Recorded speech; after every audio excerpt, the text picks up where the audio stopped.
What's the easiest choice you can make? Window instead of middle seat? Picking a vendor who sends a great gift basket? Outsourcing business tasks you hate? What about selling with Shopify? Whether you're selling a little or a lot, Shopify helps you do your thing, however you cha-ching. Shopify is the global commerce platform that helps you sell at every stage of your business. From the launch your online shop stage to the first real-life store stage, all the way to the did we just hit a million orders stage. Shopify's there to help you grow. Whether you're selling scented soap or offering outdoor outfits, Shopify helps you sell. Wherever and whatever you're selling, Shopify's got you covered. Sign up for a $1 per month trial period at shopify.com/try. Go to shopify.com/try now to grow your business, no matter what stage you're in. Shopify.com/try. You're listening to the Archaeology Podcast Network. You have my sword. And you have my bow. And my trowel. Hi, you're listening to episode 13 of And My Trowel, where we look at the fantastic side of archaeology and the archaeological side of fantasy. I'm Tilly. And I'm Ash. And today we have a slightly different quest ahead of us to usual. So before we get into it, Ash, what is your current opinion on wizards? Or I should say, what do you picture when you think of a wizard? Oh, I think of a very old man with a very long beard and a pointy hat. And usually the hat has stars on it. I think that's Disney. But I mean, actually that's pretty, the long beard, the old man, the tall hat. I feel like that's pretty universal in a lot of cases. Like, I also can't really think of many wizards depicted, especially in fantasy, that are not some form of that. Yeah, I mean, even the kind of opposite of that, which is like Harry Potter, where he's a young boy, has an old man wizard in it. Exactly. Yeah. So, yeah, it's always an older guy, little spectacles, He probably has a penchant for cheese or something. Right, obsessed with food. Yeah, obsessed with food. Seems like a little old man, and then you're like, oh. Yeah, a bit of a curmudgeon, kind of character. Or he's a bit grumpy. Right, it's the grumpy, and this is something that we're going to delve into later, because I feel like the sort of grumpiness and the lack of patience is something that is also quite typical of sort of fantastical wizards. But so you've already mentioned Harry Potter. I mean, that's quite a famous one in terms of wizards. But what other books have you read that kind of feature wizards, or what's your favorite wizardly depiction in fantasy? Oh, that's a good question. I obviously there's Lord of the Rings. You can't get around. Yes. Obviously Gandalf, but I'm a big D&D fan, so I do like Elminster from the D&D kind of world. He's the same kind of character. He's an amazing wizard, and you can see like his whole life through it in the D&D books as well, and kind of the lore. But I really like Uprooted by Naomi Novik. Actually, that wizard, the dragon, is very young. I mean, he's old, but he's looks youthful and young, and he's a kind of romantic, still grumpy character though. So yeah, that's one of probably my favorite depictions of a wizard. And in terms of wizards, I'm trying to think, because all of those ones you mentioned, and they're sort of similar in terms of like Gandalf as well. It's kind of, the power is just sort of unstoppable. Like there isn't really a limit on the power necessarily. No, that wizards can have, is there? It's like they're connected to magic in every way possible. In some way. Yeah, exactly. And they're kind of a morality figure, aren't they? Yeah. They choose to, if you're an evil wizard, you're not a wizard anymore, you're a sorcerer. And then if you're a wizard, you're on the side of good usually, but you also are very unhelpful. Like if you think of Gandalf, he just literally never outright help. You're just well, maybe that cushion will be good for your back, but maybe it will not. Only you can decide. For goodness sake, just give me the blooming cushion. Yeah, exactly. So they're kind of the I'd say they're the kind of divine personification of magic or morality in a story. What about you, though? I'm guessing... Have a guess. Have a guess. Does it happen to be a Terry Pratchett book? It does! Oh, good. Who would have guessed? Well, actually, so one of the mini-series within the Discworld universe focuses on the wizards in Discworld, and it's, I mean, I think that that's sort of what inspired me a little bit when I was preparing this episode, because I think it's just a perfect representation of academia, is kind of a bunch of old men running around in a university just sort of eating lots of food and pretending that they're doing a lot of good and noble things. And they can do the stuff if they're push, if push comes to shove, they know what they're doing. And they have that experience, but you wouldn't know it. That kind of thing. And I do have a quote from The Last Continent, which I think sort of sums it up nicely. So Ponder Stibbons, who's in this one, is like a young wizard who's sort of just starting, and he's the only one who kind of does any real work around the place. So it's when he was a boy, Ponder Stibbons had imagined that wizards would be powerful democrats, gods, able to change the whole world at the flick of a finger. And then he'd grown up and found out that they were tiresome old men who worried about the state of their feet and, in harm's way, would even bicker about the origin of the phrase "in harm's way." It had never struck him that evolution works in all kinds of ways. There were still quite deep scars in old buildings that showed what happened when you had the other kind of wizard. So it's kind of, and the way that it develops within that universe is it starts off with the sort of classic, you have a lot of wizards at this university and you basically, it's dead man's shoes to progress. So you have to basically kill whoever is above you in the hierarchy in order to get their position. And then that sort of changes when the new Arch-Chancellor arrives, because he is, a bit more no nonsense and no one can kill him, basically. And so then at some point they all sort of give up and they just kind of shuffle into their existing positions, and then that's how they become a bit more sort of silly. But so I think that it's a great depiction because it shows that they can be powerful, but indeed it shows that at the end of the day, they're just old men who like their comforts and are a bit indeed sort of selfish and, sure, maybe they do care on some level, but you don't know how much they actually care about people, or whether it's just that they want the world to be in order so that they can have some rest, Yeah. That's slightly triggering. Yeah. I think we all know someone. Exactly. Yeah. And it's interesting that wizards are always men. Right? You cannot have a female wizard. A female magic user is either a witch or the dark side, a sorcerer. Just saying. There's also a Terry Pratchett book about that. We should just maybe change this into a Terry Pratchett. Tilly talks about Discworld and Ash frantically tries to get her back on track sort of podcast. No, because there's one about, because it's the seventh son of the seventh son becomes a wizard. Mm-hmm. But what if the seventh son is actually a seventh daughter?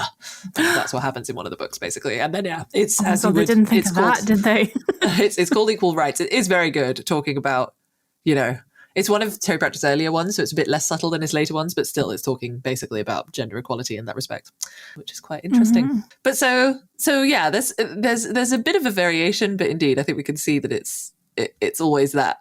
Always men, always, not always, but mostly old, or old in some way, like old with experience, or even if they seem youthful. And I mean, you even have, if we go outside of kind of fantasy fiction, and look at, well, it is fantasy fictions, but it's sort of more historic folklore, I guess. So of course you have the famous one, which is Merlin from King Arthur. And that one, again, you don't really know whether he's helping because he likes Arthur, or whether he's helping just because, he wants England to go back to the way it should be. And, oh God, make England great again. Ugh. Right, basically. So, yeah. And then you have sort of a lot of figures who, I think that Merlin's the only one who's kind of spoken about as a wizard in that respect, but you have a lot of figures from other kinds of folklore where the word wizard's not necessarily used, but there's definitely similarities. So for example, in Japanese folklore, you have a figure known as, now I apologize for my mispronunciation, Abe no Saimai, who is, again, an elderly gentleman, and he sort of has this power and this otherworldliness because it's assumed that his father was human, but his mother was a fox spirit, and that gives him a kind of extra level of kind of dimension and extra dimension of magic and that side of things. And then you have the oldest recorded magician, comes from ancient Egypt papyrus, which is Dedi. I'm not sure how you pronounce it. Dedi, yeah. And yes, but he's referred to more as a magician in the translations, which kind of has a different ring to it. Like magician versus wizard. Magician sounds very modern, isn't it? I wonder if it's just a translation in that way. I wonder if it's a translation or if it's about, because it seemed to me that he was doing more sort of almost magic tricks, like not necessarily big, powerful kingdom helping things, but more sort of mystical. Yeah. tricks. Yeah, well, the Egyptians liked that kind of entertainment, didn't they? Mm-hmm. Yeah. And they had like magicians, and sometimes they were often magician architects as well, too. So, yeah. And I mean, I guess you do have like Gandalf as well, you know, and at the beginning, everyone just thinks he's a magician, you know, they see him more as a magician at some point, like in Hobbiton and things. And then at some point you realize, oh, wow, actually, he's quite powerful. He's very powerful. Yeah. But yes, so one thing that we sort of have touched on a little bit already, so a lot of the concepts about wizardry come from them being men that are in power in some way. And I mean, most actually fantasy depictions, I'm trying to think now, apart from Harry Potter and Terry Pratchett, it's usually individuals, right? They're not like banded together. They are in some way, like they have a collective conclave of like wizards, but they are usually like individual journeymen almost that are connected by magic, and they know each other if they're in that world, but they're always kind of like, I don't know, I always see them as like in a tower with loads of books and a cat. You know, or like a little dragon or something. Tiny dragon. You know, so I think they know each other. Like if you look at like Gandalf, like there's also the kind of different, was it Radagast and all the other kind of wizards that are going around. There's the blue wizards, the brown wizard, wizards. Yeah, so there's lots of different categories almost, different and they all know each other. It is kind of like archaeology in a way, because I mean, if you're a wizard, you probably know other wizards, and like, you know, you can step outside, and archaeology is a very small world, and you'll talk to someone and they'll go, oh, I know an archaeologist, and you go, okay, who are they? And you'll know them. Yeah. It's a small world. So I feel like it would be the same for wizards. Especially if you're at that level, like professors, basically, right? Yeah. Like, they're basically they'll be like, the oh wizards yeah, of archaeology. I've heard of Tilly. Unfortunately, not quite that. But if you think of, like the big names in archaeology, like even I was chatting to someone the other day and she was saying, and, you know, I also studied Usware, and I went, oh, who was your professor? And she said, oh, Sylvie Beries. And I was like, oh, wow, you know, because I've read so much from Sylvie Beries, you know, it's if you're within a particular thing. So you can imagine that with wizards, you know, like, oh, which wizard did you apprentice under? Oh, well. Yes, I see Ian Hodder like that. I mean, he definitely is. He's a wizard. He's definitely a wizard who's just pretending to be human. But yeah, he was like kind of a mythical figure almost for us at university. We used to do Hodder hunts every so often. So we'd hide a little picture of Hodder around the department, and you'd go and like find the Hodder. It's usually a drinking game, but still. Which we should point out, by the way. So Ian Hodder is Professor Ian Hodder. I actually am not sure where he's working right now, but I can very quickly look that up, because he was working, I know, on the Çatalhöyük site. Stanford, of course. Yeah, he is still at Stanford. There we go. Yeah, Stanford University. And he's British, and he is very famous in archaeology for being a big proponent of what's known as post-processual archaeology, which I think we might get into later. A little bit. Maybe. But yes, he's basically one of those names that you learn you're bound to learn in the first year of an archaeology degree. You're bound to have to read some Ian Hodder. It's just sort of pretty standard. He's done so much. Yeah, he does. I think, does he not do entanglement? That's entanglement like theory. Human theory. Yeah. But he's like a big name. Name. He would be the Elminster of archaeology. And then I think Gordon of archaeology, probably not.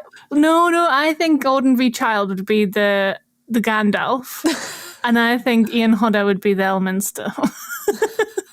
Or the Saruman. No, he would not be Saruman. He would not.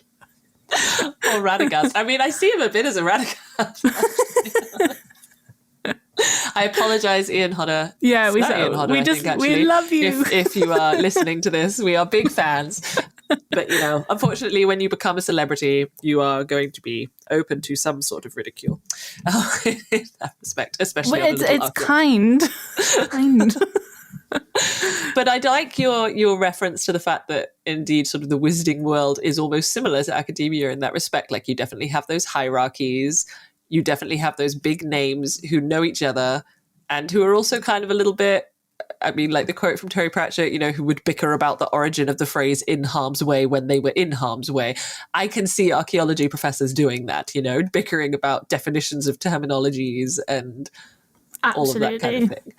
And also, probably, especially at the higher levels of archaeology, it is still quite male dominated. Although actually, I read some interesting reports the other day for a blog post I was writing about gender dynamics within the field of archaeology. And actually, in a lot of places, there are ever so slightly more women now than men.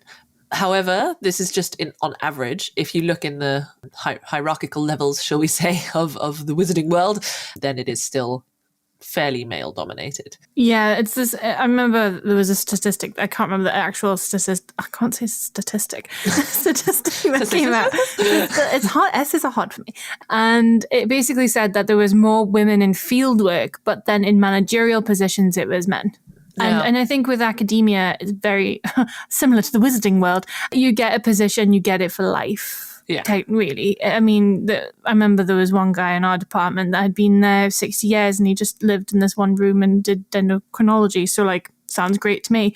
And, even when he retired, he didn't leave. So, it's that kind of, you keep that position. You're well known. You've built your profile as a professor, as a lecturer as well. So people know you. Well, and especially, and now, and with the previous generation, I feel, because that was when it all kind of really properly go. I mean, archaeology's been around for a long time, but I feel like the previous generation, which we're also going to talk about a little bit in a second, was really the ones where it kind of started the critical archaeological research and all of that kind of thing. And so that's when people indeed started making proper names for themselves. And then you have all these bottlenecks now because you have wizards in these positions and you can't get that position because they're them. And there's no way that you can just fire them.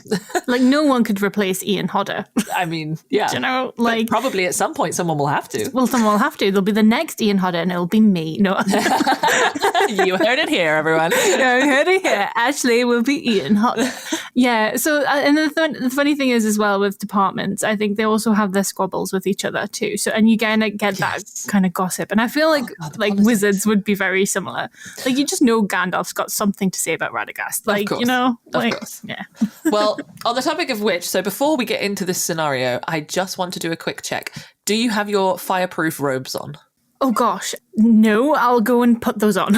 Okay, we'll be back in a minute then. Okay, ready? Ready.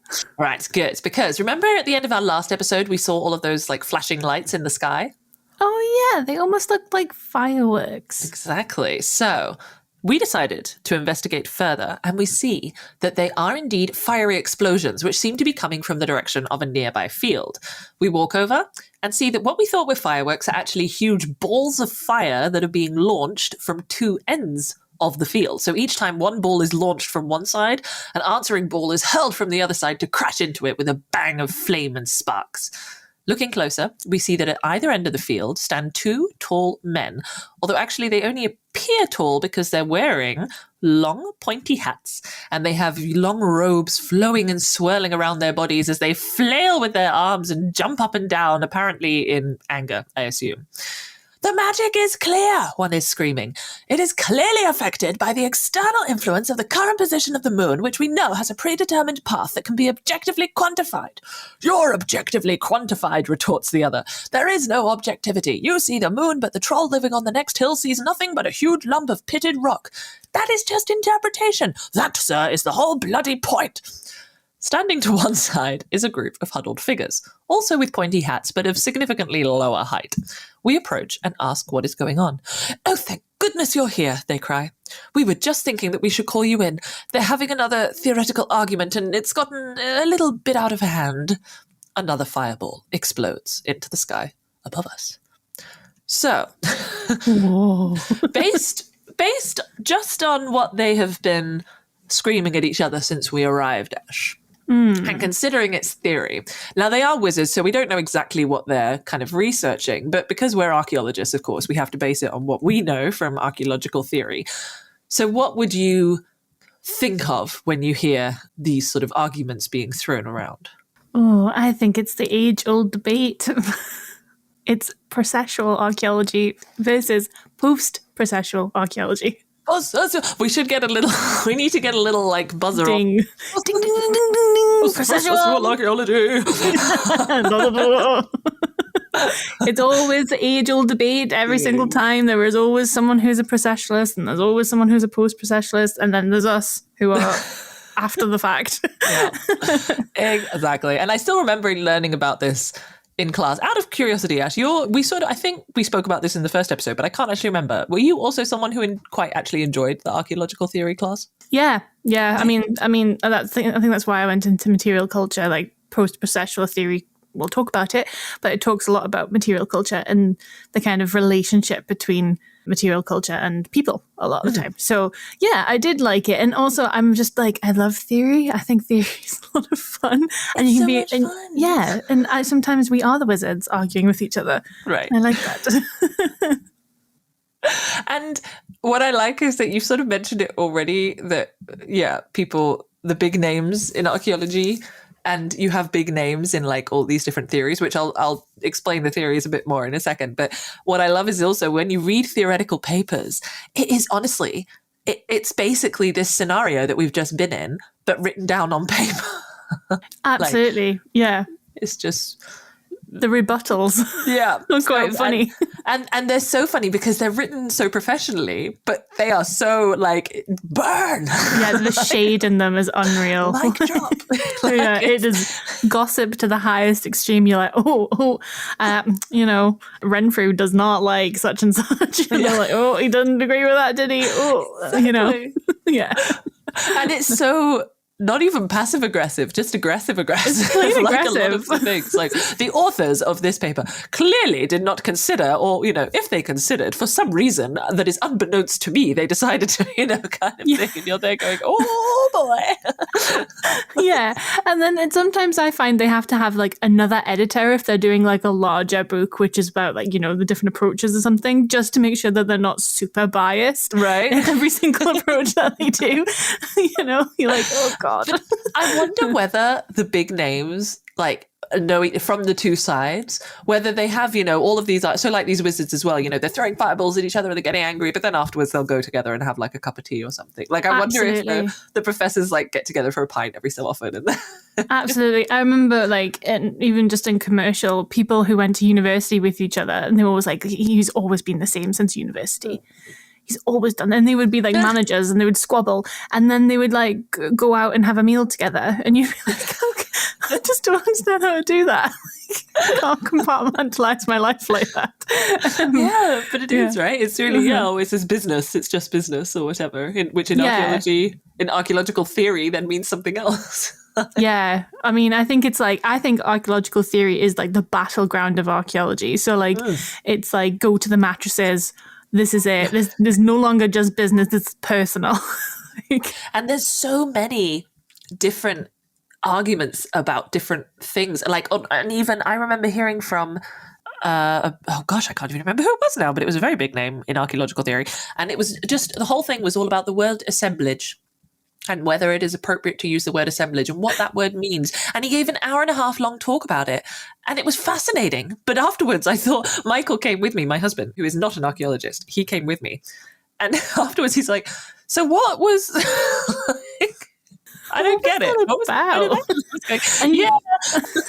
And you just know, right, that's a rebuttal from someone that he's watched. Yeah. That they said the word assemblage in the wrong context, and he was like, "That's not how you do it." Yeah, so, and then they get their fury, and they start typing away, and suddenly there's a whole conference about the word assemblage. Yeah. I mean, I was fascinated. I loved that talk, but Michael thought it was a bit ridiculous. But that's the thing. We have to argue about the kind of small things, I think. Yeah, exactly. Yeah. It gives us something to do on those long evenings. When we're digging holes, we have to think about something. Yeah, true. So for everyone who is thinking, but what on earth is processual archaeology? To be fair, a lot of archaeologists also, sort of roughly what it is, but it's one of those things that you just know the kind of vague concept of it, but very few people actually know the like in-depth. But I'm just going to give here a very shallow overview of what it is. So if anyone listening is interested in finding out more, please do go and do some further reading. I'll put some further readings in the show notes, because this is just a very shallow single person's view on what these things are. They're much more complicated than what I'm making them out to be here. So processual archaeology first emerged in the kind of late 1950s, early 1960s. And it was mainly Lewis Binford, who was kind of one of the big proponent of this idea of processual archaeology. And I mean, it's hard to imagine now. I think there's so many things in modern archaeology that we just take for granted. But actually, if you look back at that time period, there were so many things that were problematic, like happening before then. And these big theoretical changes actually made big changes in how we look at the past and how we consider people and how we consider modern cultures as well, indigenous cultures, gender archaeology, etc. So we'll get into that in a sec. But so processual archaeology was also referred to as the new archaeology. So that kind of shows you how big a deal it was like at this time. And it was basically a criticism of earlier theories, multiple theories, which had almost seen the sort of sites and materials and archaeological evidence as just static snapshots. That's a hard word. That's like statistics, static snapshots of the past. So, you know, they were left exactly like that. And that's as if you came along and just took a little picture of the past. That's what it was. However, processual archaeology, as the name suggests, argued that the past was not just multiple static moments. It was actually part of an ongoing dynamic process, which then comprised of kind of multiple systems that were coming in and was affected by multiple systems as well. So, for example, you could look at kind of economic developments. You could look at changes in subsistence and how they were affected. You could see the effect of environmental changes on society. So this was also when a lot of like models came into place. So it's like, right, a lot of hunter-gatherer studies looked at kind of models of, what's the most, for want of a better word, efficient way for them to, you know, get the material and what would they have done and in order to survive kind of thing. There was a lot of focus on survival. So it requires a much more like scientific approach. There was very testable and objective methods, very model-focused, very systems-focused, etc. Mm-hmm. However, you then had, in the 1970s and the 1980s, you had a lot of actually people who were processual archaeologists. So Ian Hodder was originally kind of a processual archaeologist. He used to do kind of modeling and all of that kind of stuff. And by modeling, I don't mean like airplanes. I mean like computer modeling of things. So kind of predictive modeling in that respect. But then, yeah, they realize, actually, no, you can't look at the past in this way. The past is too messy. We can't look at it through this objective lens. We can't kind of look at it as a computer program, because you have all of these different things. You have things like agency. And we spoke in an earlier episode about object agency, for example. That was a big part of post-processual, but also human agency. So people have agency. People have the ability to make their own decisions. I mean, this is a whole other philosophical discussion over whether free will exists or, you know, but let's maybe not get into that now. But, you know, change isn't just due to external influence, basically, is what they were saying. It's also, you know, internal choice.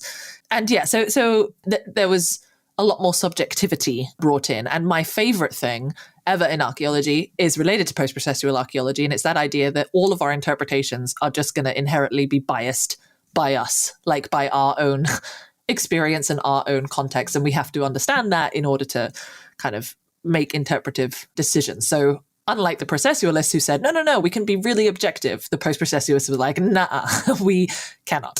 So yeah, and kind of big names in the post-processual archaeology, as we mentioned, was Ian Hodder. Whoop, whoop. You also have, for example, Michael Shanks, Christopher Tilley, Margaret Conkey, just to name a few. And big names in processual archaeology, Lewis Binford, who was kind of almost thought of as the father of processual archaeology. And then you have David Clark, Colin Renfrew, etc. So yeah, as we were talking about earlier, you had sort of all these big names who were then basically arguing with each other a lot about... Yeah.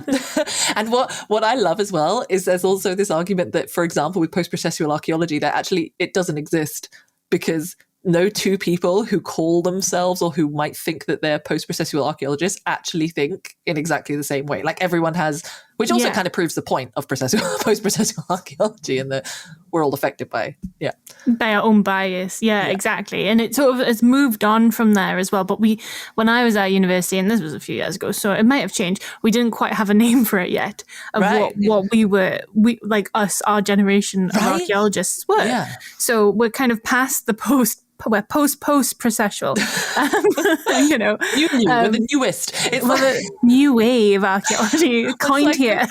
You know when you have like a Word document and you're like final version, and then you redo it and you're like, okay, final point 1, and then final version 2. This is definitely the last one. Yeah. Well, basically Joey with the I can't say thesaurus. Goodness me. This is just the episode when neither of us can pronounce it. No. Thesaurus. Thesaurus. Where we're like, what is post? How could we say this differently? Right. Yeah. And one of the things I think is really interesting with this kind of debate is that you still see it in university today, not only in obviously the lecturers and who believes in what and so forth, but choosing archaeology as a degree in a science or as a history. Yeah. That's where it comes down to. Well, I'm curious what your experience with that was, because you also did materials stuff, but you didn't do material analysis from an archaeological, like from a scientific perspective, right? Or did you also do that? I did, but I did my degree in humanities. Okay. Yeah. At Glasgow University, you could choose to do your degree in archaeology in sciences. So my friend did her bachelor's in sciences, and she had to like sit somewhere else at graduation and wear a different coloured robe. Sit in the processual side. Yeah, so she sat on the other side of the hall, and then she had like a yellow and green top of her robe, and then we had, who were humanities, had a purple and a dark purple one. So yeah, and I don't know how it, and I don't even think she knew why it ended up like that. I think because she took geology as well. She wasn't doing both, but because she wanted to do geology and she wanted to do archaeology, she had to go through the sciences. Yeah. While everybody else, I did history and archaeology, and I went through history. But that was kind of Ian Hodder. He thought that, archaeology should be seen more as a history or a historical subject. And then, you had Colin Renfrew, who actually was like, no, it's science. And that's kind of the basic, it's science versus history. Yeah. But now we're actually both. We've always been both. And obviously there's different sides to it, but yeah, you look at a site and you interpret it in a different way. And most of the stuff I was doing, especially on different sites, was mostly science. I mean, taking samples, looking at site through a different lens, like that's the kind of way that you do it, and you're trying to get as much information and data as possible in a short amount of time. So yeah, it's funny how it still permeates into the academic structure. Yeah. Well, and even I like that you say it's sort of both science and interpretation. So what I did, microanalysis, so that's definitely scientific in that you're identifying traces, you're looking at the evidence, but it's so subjective because how you interpret those traces, so there's also so much debate about what terminology to use. We shouldn't use the word interpret. We should actually use the word identify. But then if we use the word interpret, that has to reflect that it's our own biased interpretation. There's so much stuff about it. So I did science. My undergrad it ended up being a Master's of Arts, but it was in Aberdeen, it's in the geosciences department. So it's a lot more scientifically focused, even though you're doing a lot of theory as well. And then for my Master's, I did archaeological science. But yeah, we had to, you have to understand how much, that even though you're looking at the data and everything, still the way that you're interpreting that data is inherently biased, even Yeah, exactly. And you can't be objective with that. I don't think, as a person. We also grew up in a society, we have a modern lens, and we often place it in the past, and that's something that we'll talk about in future episodes. But that's inevitable, I find. And I think that's just what's happening here in that argument. It's them developing their theory over and over again. I mean, without processual archaeology, you wouldn't have post-processual archaeology, and you wouldn't have whatever we are now. So, and you wouldn't have feminist archaeology coming into it, because post-processual doesn't look at just the systems, but it looks at the people, and it looks how people are reflected in the systems, but also how the systems are reflected in the people and how they're entangled in that way. So it starts to look at gender.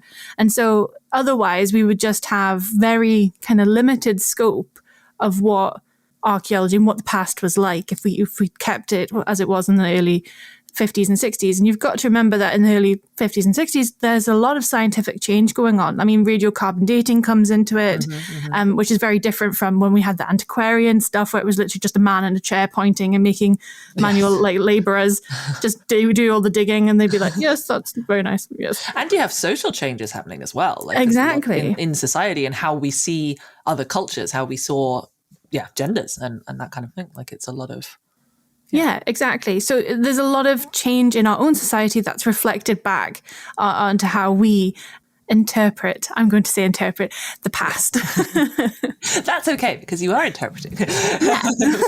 Yeah, no, exactly. And I mean, for those of you who are listening, by the way, and thinking, I mean, yeah, sure, this is interesting, but why do you have to learn about the history of archaeological theory? Like, if we're no longer processualists, why do we have to know about it? I mean, one argument that I would say is that you quite often have to read other papers, right, in order to be able to reference your own work and sort of see what's been done before and all of that kind of thing. And you need to kind of understand where those researchers are coming from, because if their interpretations or their theoretical framework is based in, for example, processual or post-processual, that will affect the kind of conclusions that they're making, just like the wizards, like both of these wizards are talking about the moon, but they both have very different ideas of what it is. So if you would read just the study from one of them, you would have a very different thought about, oh, this is what the moon is, compared to from the other one. So that's at least my argument. I don't know if you'd agree with that, Ash. No, definitely. I think you have to understand archaeology is the study of the past. Why can't you understand the history of archaeology as well? Yeah, exactly. It's kind of where we need to go for it. Yeah. So based on all of this, we then decide, okay, let's just try to reason with the two wizards, right? Pointing out the pros and cons of both of their theoretical approaches, trying to get them to compromise and to understand the other's perspective, where it's coming from, how it's developing. There's a little bit of a soft lull as we make our arguments. The wizards both eye each other dubiously. In the calm, a bird starts to warble its song into the air nearby. It seems as if tranquility might finally be falling over the fields again. But then, "On guard, you flouncy ninny!" cries one of them. "Bring it on, you stiff-necked prick!" shouts the other. And fireballs once more fill the sky. It just goes to show you can never really stop a certain kind of academic when they just want to have an argument. Exactly. Well, that's about it for this episode of And My Trowel. We hope you enjoyed this slightly different quest. If, as always, there's any suggestions that people have for an episode that you might have gotten from a fantasy book, maybe there's an archaeological concept like a theory, such as those mentioned today, that you don't really understand, perhaps we can help to explain it through fantasy scenarios. Maybe there's something in a book that you want to find out more about from an archaeological perspective. Whatever it is, just get in contact with us via email or social media. All of our contact info, as well as references and further reading for the points we've discussed today, can be found in the show notes.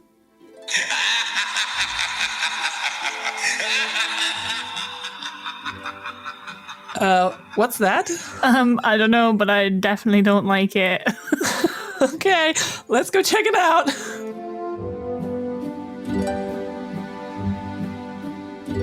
This episode was produced by Chris Webster from his RV traveling the United States, Tristan Boyle in Scotland, DigTech LLC, Cultural Media, and the Archaeology Podcast Network, and was edited by Rachel Roden. This has been a presentation of the Archaeology Podcast Network. Visit us on the web for show notes and other podcasts at www.archpodnet.com. Contact us at chris@archaeologypodcastnetwork.com.